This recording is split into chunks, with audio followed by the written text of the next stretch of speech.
பனித்துளிகள் March 16, 2026. இன்றைய தியானத்திற்கான தலைப்பு தகப்பனின் அன்பு. தியான வசனம் ரோமர் 5:8. நாம் பாவிகளாயிருக்கையில் கிறிஸ்து நமக்காக மரித்ததினாலே தேவன் நம்மேல் வைத்த தமது அன்பை விளங்க பண்ணுகிறார். ஒரு தாயற்ற பெண் பிள்ளையை அவளுடைய தகப்பன் மிகவும் பாசத்தோடும் பரிவோடும் வளர்த்து வந்தார். அவளுக்கு தாய்க்கு தாயாகவும் தந்தைக்கு தந்தையாகவும் அன்புடன் வளர்த்தார். அவள் தினமும் தன் தோழிகளோடு விளையாடப் போவது வழக்கமாக இருந்தது.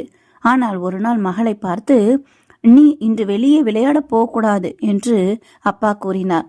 அவளும் சரியப்பா என்று கூறிவிட்டு தன் வீட்டு வேலைகளை செய்தாள். ஆனால் நேரம் சிறிது கடந்து போக அவள் தோழிகள் வெளியே விளையாடுகிற சத்தம் கேட்டது.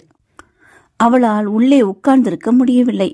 அப்பா வேலைக்கு தானே போயிருப்பார், நான் விளையாட போனால் அவருக்கு எப்படி தெரிய போகிறது என்று நினைத்து தன்னுடைய தோழிகளோடு விளையாட சென்றாள். நன்றாக விளையாடிவிட்டு வீட்டுக்கு திரும்பி வந்தாள்.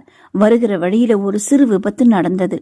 தலையில் நல்ல காயம், மிகவும் வேதனையாயிருந்தது. வீட்டிற்குள் வந்தாள். தன் தகப்பனின் சொல்லுக்கு கீழ்ப்படியவில்லை என்று வருத்தம் அவளுக்கு. என் தகப்பனின் முகத்தில் எப்படி விழிப்பேன் என்று படுக்கையில் படுத்துக்கொண்டு அழ ஆரம்பித்தாள். தகப்பனின் சத்தம் கேட்டது. ஆனால் தகப்பனிடம் செல்லவில்லை. தகப்பனோ அவளை தேடி வந்தார். நீ என் சொல்லை கேளாமல் விளையாட போனதும் இடையிலே உனக்கு தலையில் அடிபட்டதும் எனக்கு தெரியும்.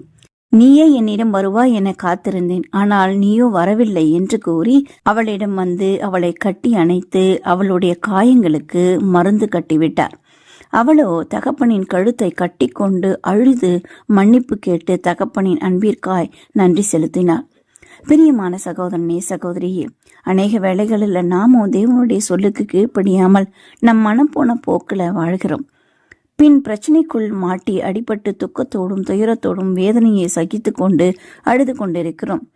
ஆனால் தேவனிடம் போவதற்கு மனமில்லை.